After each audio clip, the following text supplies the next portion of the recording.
நம் குழந்தைகளுக்கு கல்வி மட்டும் அல்லாமல் உடல் ஆரோக்கியமாக இயங்குவதற்கு எவ்வாறு எந்த பயிற்சியை அளிக்க வேண்டும் என்பதனை ஆலோசித்து அவர்களுக்கு ஃபிட்னஸ் டெவலப்மெண்ட் என்ற பயிற்சி இப்பொழுது நடைமுறைப்படுத்தப்பட்டுள்ளது. இது தேவையா? யாருடைய கருத்து எதுவாக இருந்தாலும் தேவையா இல்லையாங்கிறத யார் வேணாலும் சொல்லலாம். அதன் அடிப்படையில் தான் இங்கே ஃபிட்னஸ்ங்கிற ஒரு பயிற்சியை இந்த ஒரு மாதமா நம்ம நடைமுறைப்படுத்தி கொண்டிருக்கிறோம். அதில் என்னன்னா 3 காம்பனன்ட், அதாவது cardiovascular strength training, flexibility and balance. கார்டியோவெஸ்குலர்னா என்ன நீங்க கேட்கலாம்.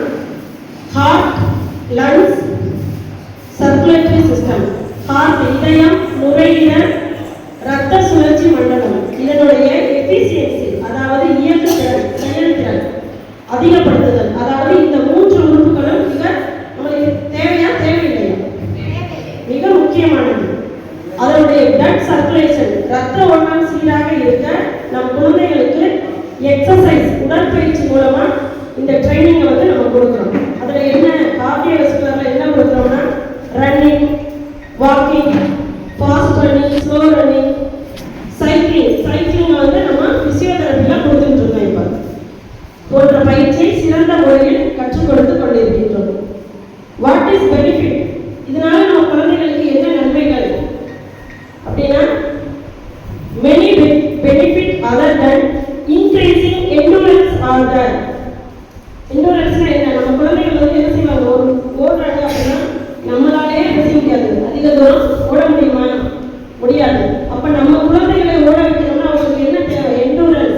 எண்டூரன்ஸ்ங்கிறது ஒரு ஓடுறோம்னா அதுக்கான எனர்ஜி டயர்ட் ஆகாம இருக்கிறது தான் எண்டூரன்ஸ். அது நம்ம குழந்தைகளுக்கு மிக அவசியமானது. எலும்புகளை உறுதிப்படுத்துதல், தசைகள் வலுவடை செய்தல், இதற்கான பயிற்சிகளை நம் சிறப்பு குழந்தைகளுக்கு சிறப்பான முறையில், அதாவது சின்ன சின்ன பொருட்கள் வச்சு சுஸ்பால், மெடிசன் பால் மற்றும் சில கருவிகளை கொண்டு பயிற்சி.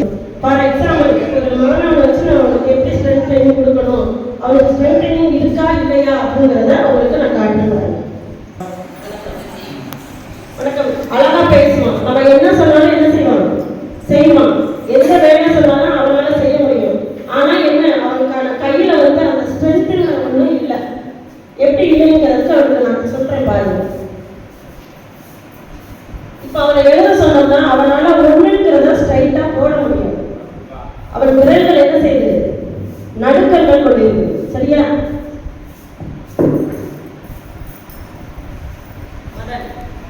ஸ்லேட்ல நீ ஒன்று போடுறோம், பேரை போடும், உன்னுடைய பேர் ஒரே முதல் எனக்கு தெரியும்.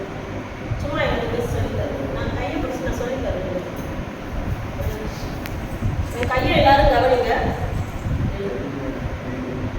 அவனால நேரம் போட முடியுதா? அப்ப இதுக்கு என்ன பண்ணணும்?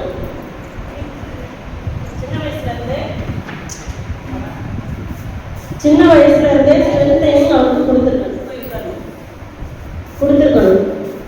நம்ம சின்ன வயசுல அவனுக்கு கையை பிடிச்சி நம்ம அந்த கண்ட்ரோலுக்கு கொண்டு வந்திருந்தோம்னா அவனால இப்ப அவனுடைய பேரை அவனால எழுத முடியும். அதுக்காக தான் இப்படிப்பட்ட ஒரு ஸ்ட்ரென்த் ட்ரைனிங்ல கொடுத்துட்டு இருக்கோம்.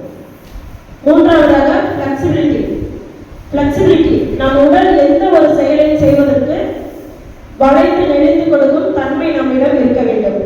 அதன் அடிப்படையில் தான் யோகாங்கிறது எல்லாருக்கும் முக்கியமான ஒன்று இல்லையா? இயல்பா இருக்கிற நம்மளுக்கே யோகா ரொம்ப முக்கியமான அன்றாட வாழ்வில். குழந்தைகள் மட்டும் இல்லை, நீங்க ஒவ்வொரு பேரண்ட் ஒவ்வொருத்தரும் இந்த யோகாவை செய்யறதுனால நம்மளுக்கு உடல் ஆரோக்கியமாக இருக்கும். மனிதனின் அன்றாட வாழ்வியல் முறையில் யோகா இதற்கு முக்கிய பங்காக அமைந்திருக்கின்றது. அதே நேரத்தில் நம் சிறப்பு குழந்தைகளுக்கு மிக மிக அவசியம் என்பதை கருத்தில் கொண்டு இக்கல்வியாண்டில் யோகா செயல்முறைப்படுத்தப்பட்டுள்ளது. யோகா ஒரே நாள்ல அவங்களுக்கு என்ன செய்ய முடியாது, கற்றுக் கொடுக்க முடியாது. நம்ம பார்க்குறோம், நம்ம ஒரு டெமான்ஸ்ட்ரேஷன் பண்ணினாங்கன்னா நார்மலாக இருக்கிற நம்ம என்ன செய்யலாம், டக்குன்னு பண்ணிடலாம். ஆனால் அவங்களுக்கு பிடிச்சு செய்ய வைக்கிறதுக்கு நாட்கள் ஆகும். ஆனால் இப்பொழுதே நம்ம என்ன செய்யறோம், படிப்படியாக அவங்களுக்கு கற்றுக் கொடுக்கலாம் என்று யோகாவை நடைமுறைப்படுத்திக் கொண்டிருக்கிறோம். அடுத்ததாக ரெக்ரியேஷனல் ஆக்டிவிட்டி. ரெக்ரியேஷன்னா இது ஒரு பார்ட் ஆஃப் ஃபன் ஆக்டிவிட்டி. ஒரு சிரிப்பா விளையாடக்கூடிய ஒரு செயல் சொல்லலாம். பொழுதுபோக்கு விளையாட்டு. இந்த விளையாட்டினை அவர்கள் கையாளுகின்ற பொழுது எப்படி இருப்பாங்க? வருத்தமா இருப்பாங்களா? எல்லாரும் சேர்ந்து ஒரு சின்ன விளையாட்டு விளையாடும் போது பிள்ளைங்க எல்லாரும் என்ன செய்வாங்க? சந்தோஷமா இருப்பாங்க. அனைவரும் சேர்ந்து விளையாடும் போது மன நிறைவை பெறுவர். அது மட்டுமல்லாமல் அந்த நேரத்துல நெகட்டிவ் திங்கிங், இப்போ பேரண்ட்ஸ் வந்து சில பேர் வரீங்க இல்லை, நம்மளை குறையா சொல்லணும்னு சொல்லலை, உங்களுக்கும் வேலைகள் இருக்கு, இருந்தாலும் நம் குழந்தைகளை நம்ம தான் கவனமுடன் பார்க்கணும். ஒரு பேரண்ட் வரும்போது இன்னொரு பையன் என்ன செய்யறாங்க, நம்மளுக்கு வந்து அப்பா வரலையே அம்மா வரலையேன்னு அந்த ஏக்கத்துல அவன் என்ன செய்ய ஸ்டார்ட் பண்றான்னா, நம்ம வந்து வெளியில ஓடுவோம், அந்த மாதிரி எண்ணங்கள் அவங்களுக்கு வருது. அப்படிப்பட்ட நேரத்தில் நம்ம இப்படி ஒரு ஆக்டிவிட்டியை கொடுக்குற பொழுது அவங்களுக்கு அந்த நெகட்டிவ் திங்கிங் இருக்காது. கொஞ்ச நேரத்தில் அதே நினைப்பில் இருக்கிறாங்க அப்படின்னா அவங்களை கூப்பிட்டு கொஞ்ச நேரம் விளையாட வைக்கும் போது சிரிப்பாக அவங்களுக்கு சொல்லிக் கொடுக்கும் போது அந்த திங்கிங்ல இருந்து கொஞ்சம் மாற்றம் அடைகிறாங்க. இதை எல்லாமே நம்ம குழந்தைகளுக்கு தேவையா தேவையில்லையா? தேவை.